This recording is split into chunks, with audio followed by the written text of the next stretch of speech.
I want to talk to you about those that are making it today, or what it takes to make it today.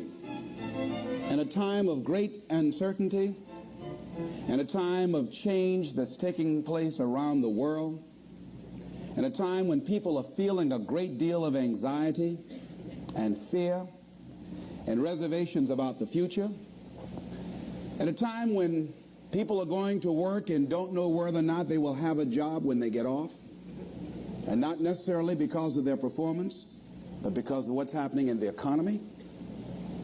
At a time when there are challenges, more so than ever before, in personal relationships.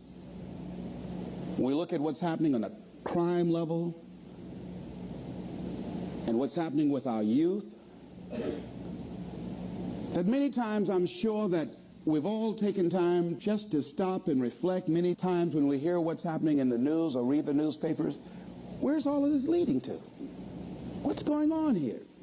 And so I think that now more than ever, we must begin to look at what are the things that we can do that would put us on some firm footing in life, that will enable us to do some things and use some powers that we have, that many of us go through life never ever discovering that we have those things going for us. And part of that, I believe, is knowing what it is your life worth. What is it that gives your life a sense of meaning and purpose? Because once you find that, it puts you in your power place. See, if you know what your life work is, I encourage you to start working on it. If you can't do it all at one time, do just a little bit of it. And if you don't know what it is that you showed up to do, if you don't know why you're here, I encourage you to find out what your purpose is here. What is the meaning of your life? What will be different? Have you ever asked yourself that question? I've done that. I remember coming from a friend of mine's funeral, and I was reflecting on how much time I had left. And I went for a walk in a park thinking about this guy whose life was so promising.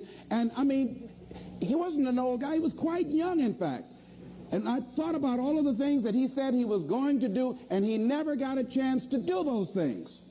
And I started thinking about my own life and how much time I had left to do the things that I would like to do. And at that time, I wasn't sure what my life purpose was, what my life's work was. I wasn't sure about it at that time. And I thought about it quite a lot. I had some idea, but I wasn't convinced. That I don't think I felt worthy. I didn't believe that it could be me to do this kind of work that I'm doing right now. And I say to you that if you begin to take a conscious effort to find out what it is that you're supposed to do, I say that it can literally save your life.